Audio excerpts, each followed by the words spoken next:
네, 2장 시각화 디자인에 대해서 하도록 하겠습니다. 네. 그래서 이론을 먼저 정리하고요. 네.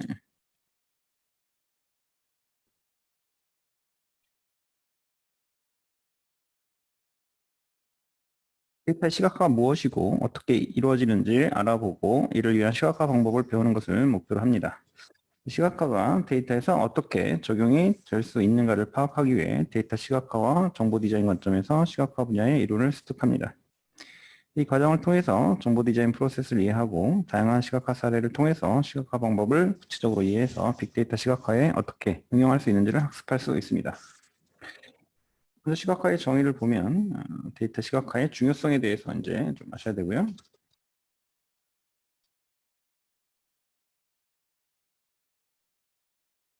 그다음에 이제 시각 이해와 시각화에 대해서 또 이해하셔야 됩니다.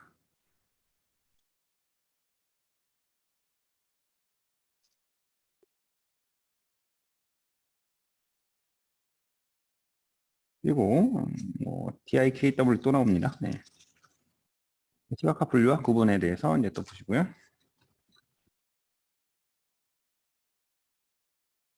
데이터 시각화가 있고, 뭐 정보 시각화가 있고, 뭐 이런 것들은 뭐 다 그동안 많이 했던 내용들입니다. 정보 디자인도 있고요, 뭐 인포그래픽도 있고요. 네, 정리하시면 되고요. 그 다음에 빅데이터 시각화 영역이 있는데요.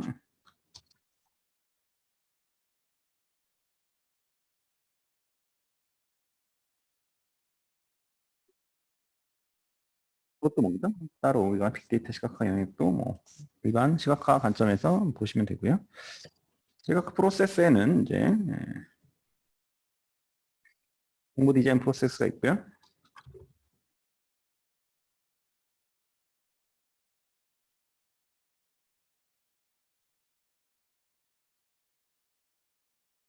여기서도 이제 데이터 수집이 있고요.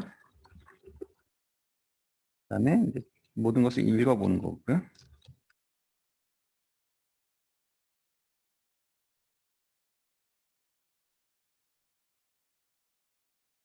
그다음에 내러티브 찾기라고 있어요.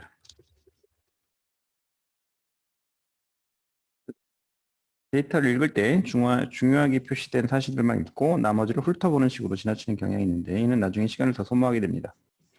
리서치 에코시스템 안에서 정보의 작은 조각들을 큰 그림으로 짜 맞추는 것이 필요합니다. 제대로 된 인포그래픽을 만들려면 중요한 정보들이 빠지지 않았는지 스토리를 펼치는 데 필요한 근거들을 확인하는 노력을 해야 됩니다. 내러티브 찾기는 지루한 데이터에서 시작해서 인포그래픽이 되는 것은 위대한 스토리가 빠졌기 때문입니다.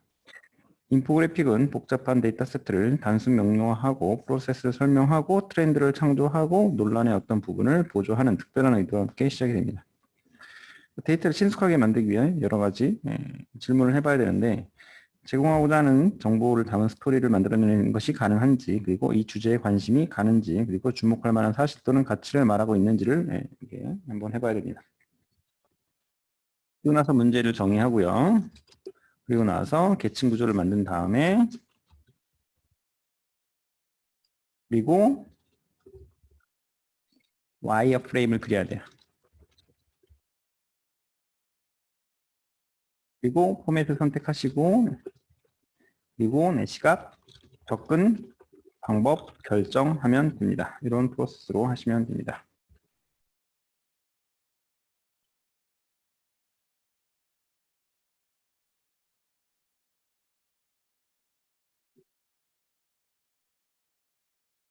네, 이렇게 정리하시면 되고요. 그 다음에 이제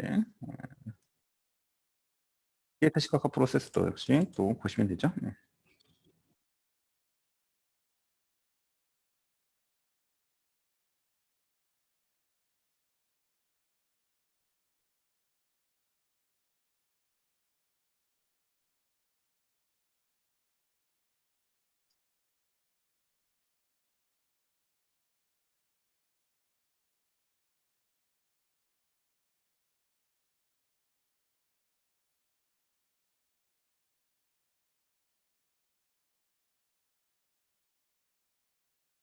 뭐 시각화 방법론에 벤프라이어 시각화 방법론도 있고요. 네. 이거는 우리가 그동안 배웠던 빅데이터 방법론과 뭐 거의 차이가 없습니다.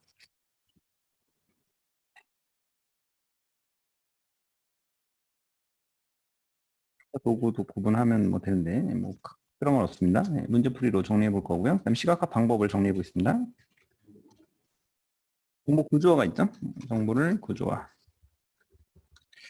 데이터를 수집하고 분류하고 배열하고 관계 맺는 그런 것들이죠. 데이터 수집하고 그죠? 분류하고 배열하고 관계를 맺는 것들을 보시면 됩니다. 그것만 정리하면 되는 거죠. 수집, 분류, 배열, 관계 이렇게 정리하시면 됩니다.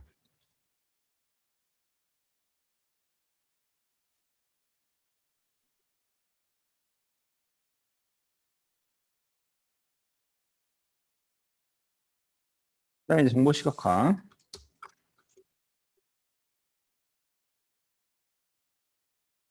하는 시각화해야 되고요.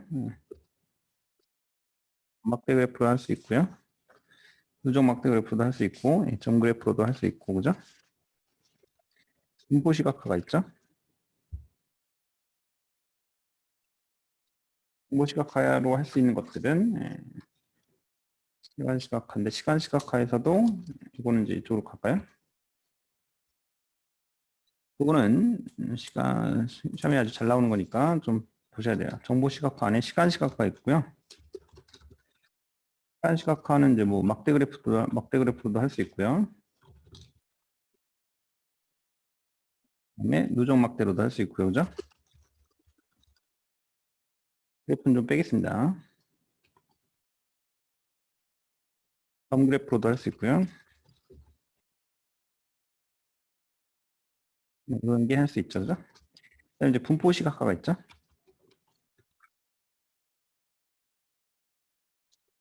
그리고 이제 원 그래프, 그리고 도너 차트, 프리맵,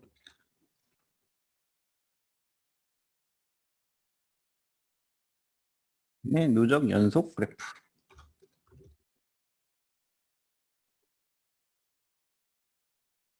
이제 관계 시각화가 있죠. 이 구분은 시험에 아주 잘 나옵니다.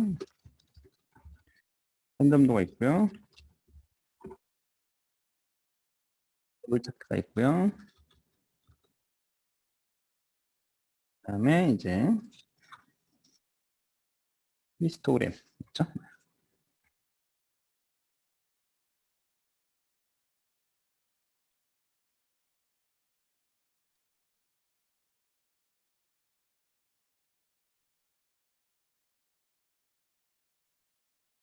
그다음에 이제 비교 시각화. 스냅이 있고요.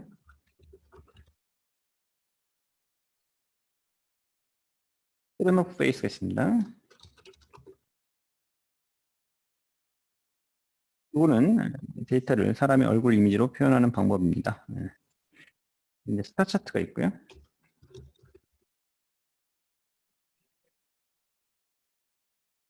평행 좌표계가 있습니다. 여기서 우리가 평행 좌표계라는 게 어떤 건지 그리고 트렌오프 페이스가 어떤 건지 간단하게 알아보면은 이런 거에 바로 트렌오프 페이스입니다. 사람의 얼굴을 통해서 이렇게 시각하는 거고요. 평행 좌표계는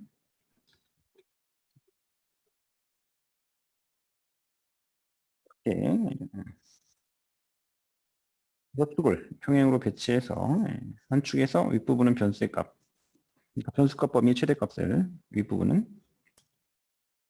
아래는 변수값 범위의 최소값을 해서 이렇게 대상은 변수값에 따라서 위아래로 연결되는 그런 연결선으로 그려지는 거죠. 데이터에서 집단적인 경향성을 알아볼 수 있게 해줍니다. 그다음에 다차원 축도법도 있죠. 다차원 척도법.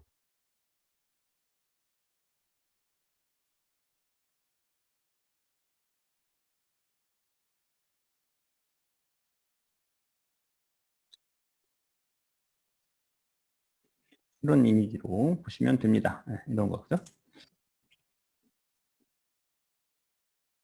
거리 행렬을 포함하는 데이터 시각화에 유용하죠. 거리 가지고 이제 재는 거죠. 인간 시각화도 있고요. 그죠? 네.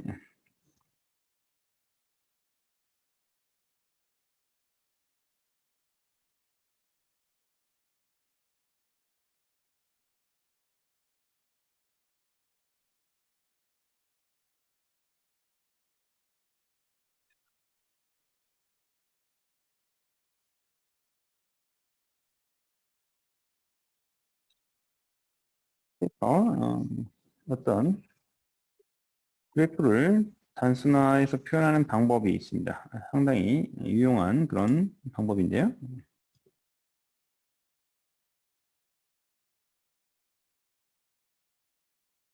여러분도 데이터를 저기 할 때, 표현할 때 꼭 반드시 이렇게 하는 법을 좀 정리하시면 일단은 배경을 지워야 돼요. 배경에 들어갈 질감은 눈에 띄게 할 수 있지만 시각적으로 데이터를 강조하는 데 오히려 방해가 됩니다. 그리고 그 법리를 필요할 때가 있으면 꼭 써야 되지만 법리를 일단 지워요. 그래프에 법리가 포함되어 있으면 그지? 굳이 법리를 추가할 필요 없죠. 오히려 매칭을 하니까 더 해석에 방해가 됩니다. 그다음에 테두리를 지우고요. 그리고 색깔을 지워라. 너무 색이 많으면 안 되죠. 그죠? 그리고 특수 효과도 그저 필요 없습니다. 굵은 글씨 지워라.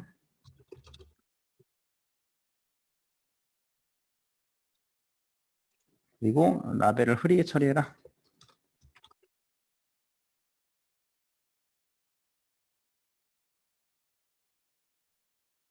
데이터 핵심은 이제 나타내야 되기 때문에 스윗하게 처리된 라벨은 처음 그래프를 보는 사람이 데이터 핵심이 집중하는 데 도움을 줍니다.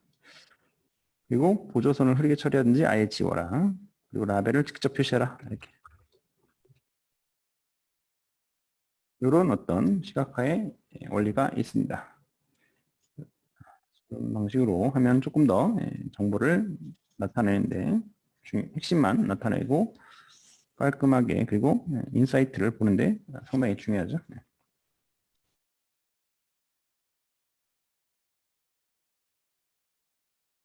정보 시각 표현.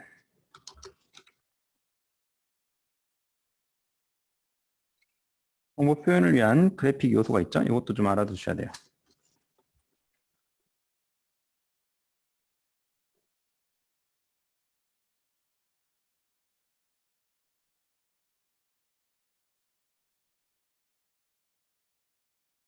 위치, 크기, 모양, 단답형으로 잘 나오겠죠. 색, 명도, 기울기,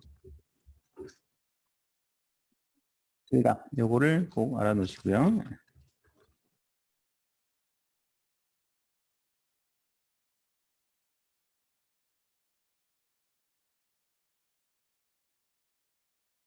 디자인 기본 원리는 문제를 풀면서 정리를 한번 해봐야 될 것 같으니까 네. 이제 풀이로 넘어가고요. 이따가 네.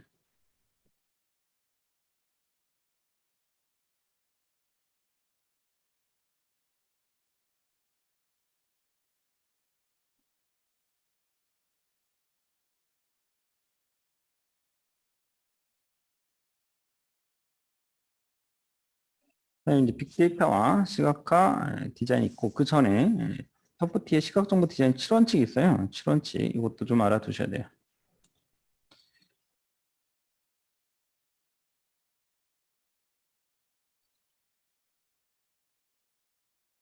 시각정보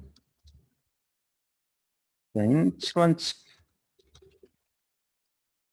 시각적 비율을 강화하라. 인과관계 제시해라. 그다음에 다중비어스 표시하라. 그다음에 한 화면에 조화롭게 표시해라. 그다음에 콘텐츠의 질과 연관성, 진실성을 분별히 하라. 연관성과 진실성이라고 하면 되겠네요. 그리고 네, 공간순, 시간순이 아닌 공간, 공간순으로 나열. 이게 좀 더 이해가 쉬워진다고 합니다. 그리고 정량적 자료의 정량성을 제거하지 말아라. 그죠?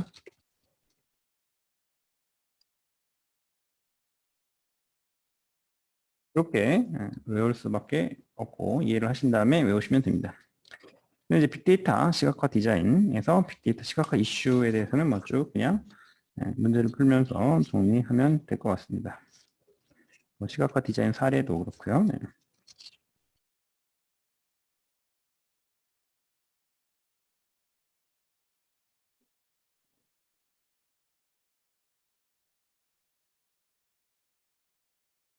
뭐 여러 가지 디자인 시각화 사례가 있죠. 이거를 연습 문제를 통해서 한번 정리해 보겠습니다. 요약을 해보자면 이제 시각화 정의는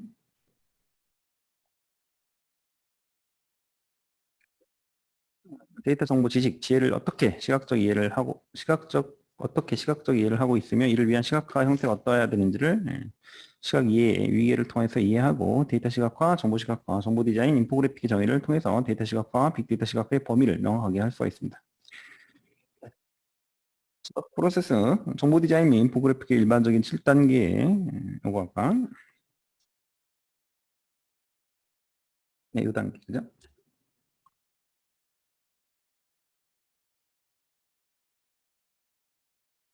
그리고 이제 정보 구조와 정보 시각화 이런 것들을 이제 보셔야 되고요. 네, 그리고 이제 빅데이터 시각화 이렇게 나뉩니다. 자, 문제를 한번 풀어보면서 다시 정리를 해보도록 하겠습니다. 네. 6문제 정도 풀어보도록 하겠습니다. 네.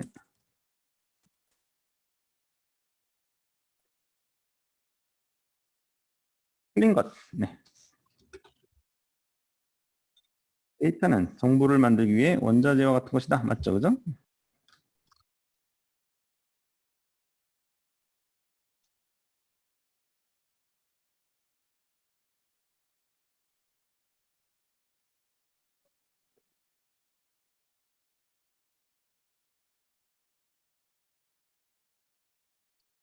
그러면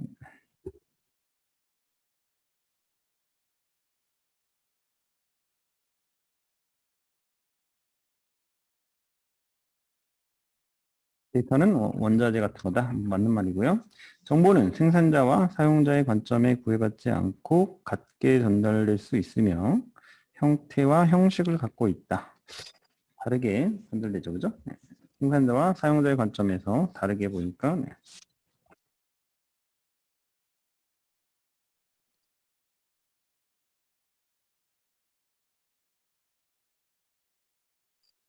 사용자의 주체나 상황에 따라서 의미와 가치가 다르기 때문에 관점에 따라서 다르게 전달됩니다. 같게 전달된다는 건 아닙니다. 그죠? 이게 정답이네요.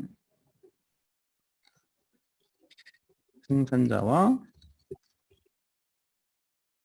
사용자에게 같게 전달된다? 이게 아닙니다. 그 다음에 지식은 다른 영역의 정보가 자기 조직화에 다른 영역의 정보가 자기 조직화에 자기 조직화를 해서 네, 획득할 수 있다. 그죠? 지식은 다른 영역의 정보가 자기 조직화해서 획득할 수 있죠. 지혜는 자기 내면화한 지식이죠.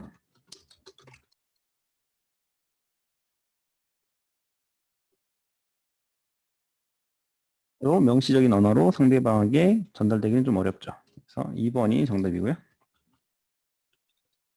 시각화 프로세스 우리가 아까 했었죠. 그죠? 이걸 그대로 가져오시면 됩니다.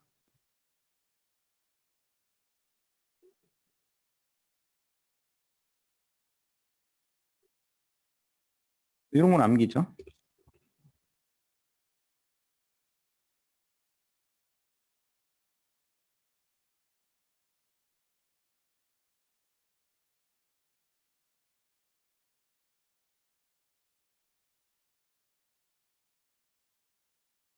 여기 정제와 테스트 있네요. 정제와 테스트.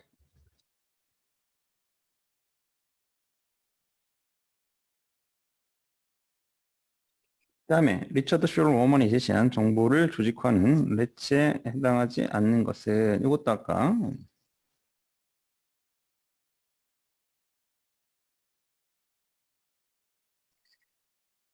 음,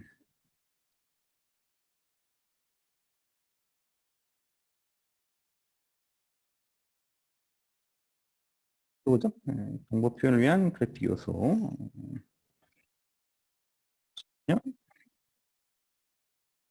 그거는 따로 외워 놓으셔야 되겠네요. 그죠? 자, 정보 표현에 렛츠가 있습니다. 리터드 쇼를 원만이지만 렛츠라는 것만 알아두면 됩니다. 렛츠. 그게 가끔 나올 수 있어요. 로케이션, 위치, 그죠? 각각의 알파벳 첫 글자를 알아놓으시면 됩니다. 그 다음에 L이 로케이션이고 A는 알파벳,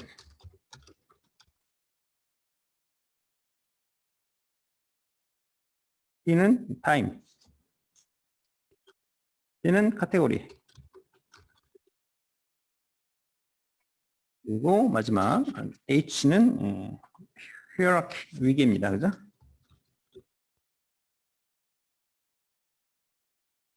요거는 그냥 암기사항이죠. 뭐 해당하지 않는 것이라고 물어보면 뭐 헷갈릴 수가 있습니다. H가 아우가 아닙니다. 그다음에 이제 뭐 시각화 그래프 중에 트리맵이 나오면 뭐에 해당하냐 이런 게 나오면 그거는 분포 시각화다라는 거죠. 그리고 아까 우리가 했던 것들 잘 나옵니다. 이거 그죠? 이거는 거의 단골입니다. 이거 상당히 중요합니다. 이거 꼭 외우시고요.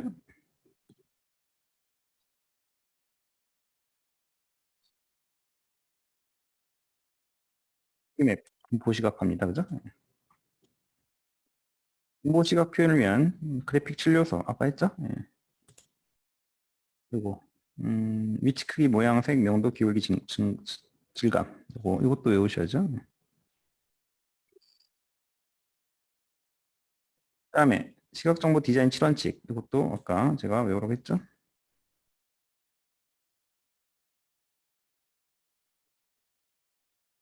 요거는 그죠? 요거 그냥 암기사항입니다.